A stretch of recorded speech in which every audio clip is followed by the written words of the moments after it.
Hey guys, welcome back to the channel. This video is going to seem pretty rushed, and that's because it is. I have a band concert that I need to play in tomorrow, and then for the next 2 weeks I have finals at my school, so I'm going to be really busy for a while. So I might not get a lot of videos out by then, and today is like the only free day I have, so this is going to be my review of Camp Cretaceous Season 4, which is good, but very flawed. I'll start out with the positives, which there are some.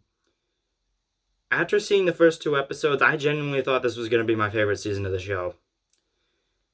The whole homage they did to Jaws in the first episode with the mosasaur and the shark, that was awesome. Also, I really enjoyed in the second episode with the Smilodon. That was awesome too. First Cenozoic creature we've gotten in the entire franchise. And what else? So the Ceratosaurus came back again, and this time it didn't just show up and get scared off by a flare or become prey for the Scorpius. It actually got an action scene dedicated to it, where Darius and the new main villain, Cash, are running around the Dino Medbay Center being chased by the Ceratosaurus in a really cool sequence, I must admit. Also want to talk about the Smilodon, because I thought all the scenes with the Smilodon, well, most of them at least, were very well done. I enjoyed them. So, the Smilodon, I think, was a perfect addition to the canon. It's something that I've been wanting in Jurassic canon for a really long time now, and we finally got it.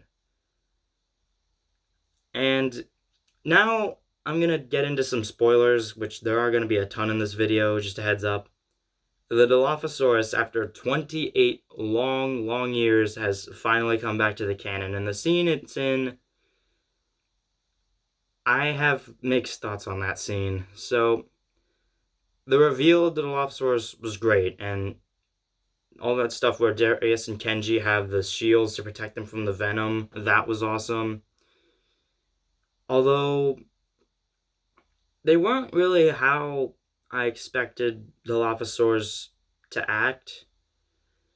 They really just acted like raptors trapped inside a Dilophosaur's body, if that makes any sense. And they don't even show up until the very end of the season, which I thought was really disappointing. I was honestly expecting to see them a lot sooner, and the scene they're only in is like 2 minutes long. So, yeah, I guess. And the Spinosaurus came back. That was also great. The animation looks good too. I'm sorry, I'm running out of positive stuff to say.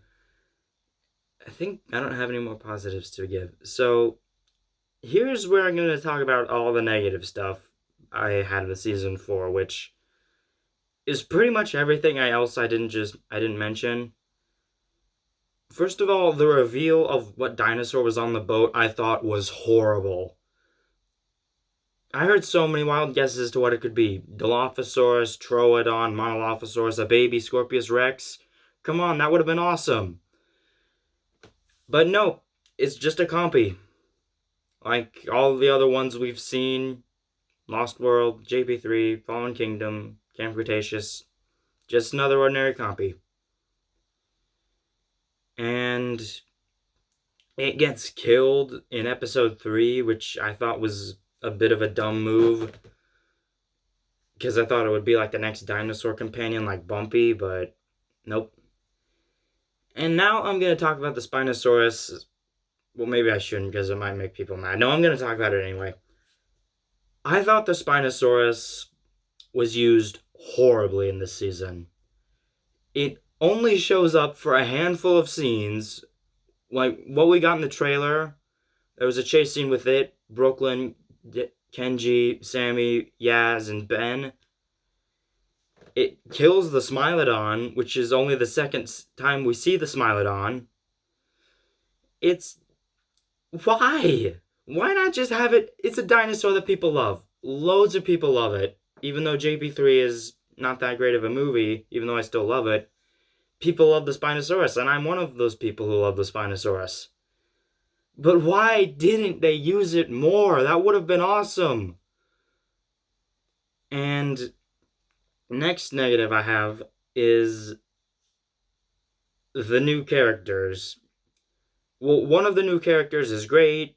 The other one isn't as horrible as Mitch and Tiff, but that's not really a good compliment. Cash, I thought was a horrible villain. I imagine I'm gonna be saying the word horrible quite often in this video. Yeah, he didn't do too much for me. I've got to be brutally honest. He's just your ordinary geek. Like your ordinary geeky nerdy villain. Like Nedry, just not as good as Nedry.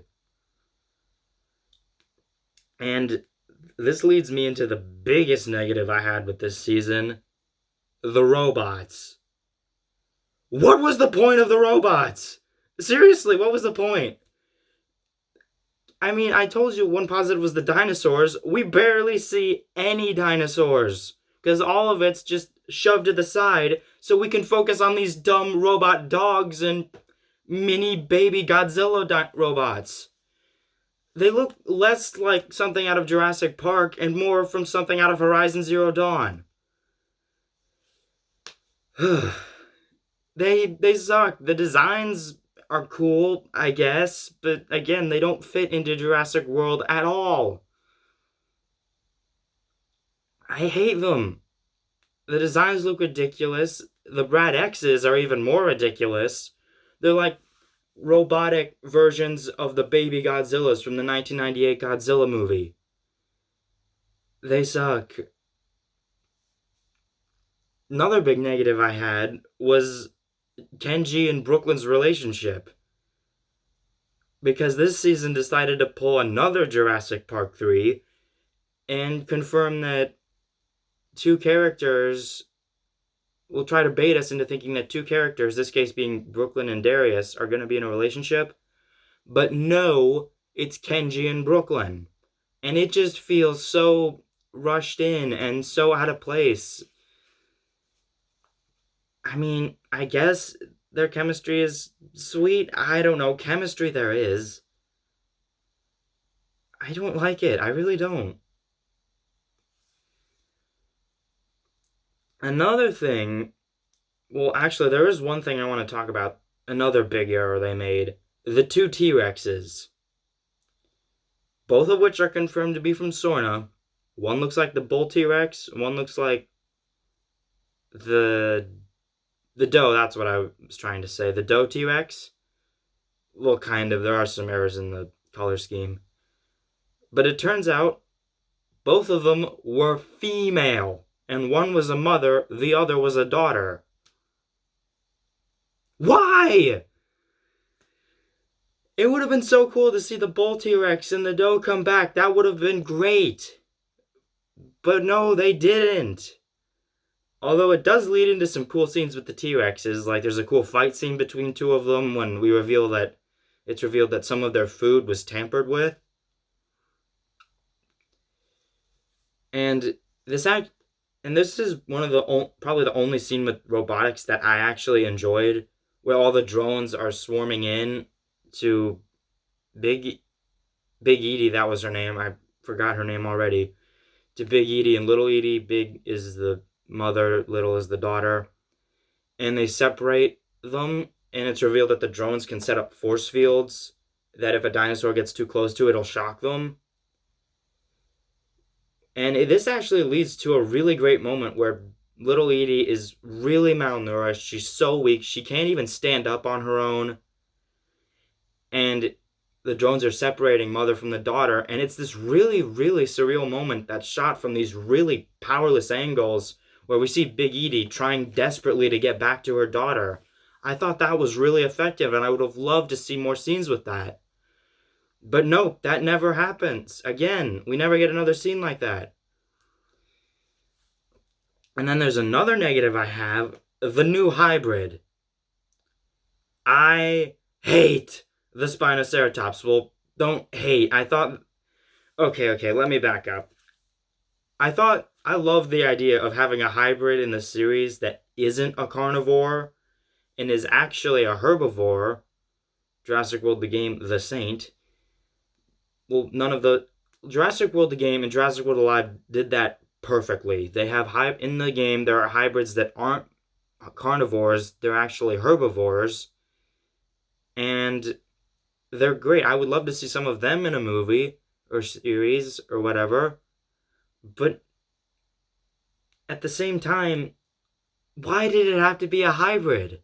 Why? I mean, I guess the design looks cool, but still. And I even forgot their names. One was called Rebel, and I don't even remember what the other one was called, but quite frankly, I don't care.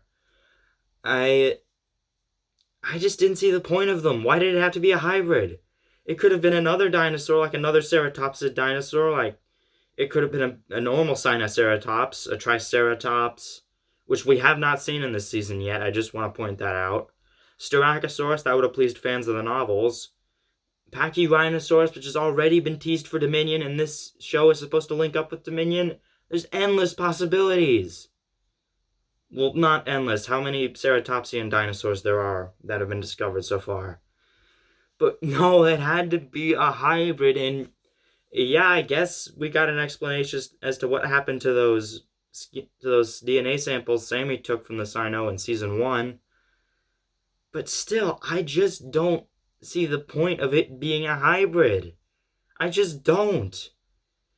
And oh my god, there's gonna be someone who really loved this season to death and is gonna be just killing me in the comment section. But there's another positive that I forgot to mention, Dr. Turner, who, as a character, I loved. I thought she was a great character, and I thought the idea of her speaking to dinosaurs through electronic voices and recorded roars that they made was great. I thought they should have put more focus on that than the stupid Brads. And yes, that's what the robots are called, Brads. It's an anagram for some, not an anagram, an acronym for something that I don't know. But a few episodes in, when we first meet Cash, and after she gets attacked by the raptors, she just gets pushed to the side and we barely see her at all. This is another thing that season 4 bases itself on. Wasted potential. This season is full of it. Dr. Turner just gets pushed to the side. We barely see her at all. I don't even think she talks very much after the raptor attack. Speaking of which, again, cool that we got raptors back. They're a must-have for anything Jurassic related. But they're treated more like... They're not treated like animals. No, wait. They don't act like animals. That's what I was trying to say. They just act like your run-of-the-mill Hollywood monsters. They just attack everything they see. And again, the designs I think are really boring. This is like... They remind me a lot of the boring raptor skins from Jurassic World Evolution. Why couldn't it just been a raptor skin that we love, like the 93 ones? Or the tiger stripe males, or the quilled raptors? Come on, that would have been fan servicey, yeah, but it would have been cool. So many wasted ideas in this season that could have been great, but never got full potential. And now I want to talk about the ending twist, which, if you've been paying attention in this show, you would have seen from a mile away. But it turns out that Kenji's dad is the president of Manticore. I thought that was an amazing twist. I thought that was great. And I guess now we'll have to wait till March or April for the next season to figure out what happens next, because it happens at the very end of this season. But again, it's a great twist that I really want an answer to. I mean, well, look, Kenji's dad is very wealthy, so he obviously has to own some companies. So, obviously, Manticore would have been one under his radar, right? Makes perfect sense. Also, the voice acting wasn't bad. It was just okay. And I don't want to bash the actors too much because, I mean, they're not super young kids, but they're in like teen years like me, I think. So, yeah, I'm not going to bash them too hard for that. Jeez, this video is going to be so long. I'm sorry, guys. But yeah, there's just so much wasted potential in this season. Lots of cool ideas, but they were never really expanded upon. So I guess I'm going to end this video. If you enjoyed it, leave a like, subscribe, tell me what your thoughts on Camp Cretaceous Season 4 were. And before I go, there's one last thing I want to say. I mean, if you couldn't tell from this video, I think this is the worst season yet. I actually gonna change my ratings around a bit. Season 2 is now the second worst season. This is the worst. So it'll go Season 4, Season 2, Season 1, Season 3 for my personal rankings. Wait, did I say... Sorry, guys, I'm having trouble remembering stuff today. Season 4, Season 2, Season 1, and Season 3. That's my personal ranking for this show. Yeah, lots of wasted ideas. Anyway, see you guys in the next video.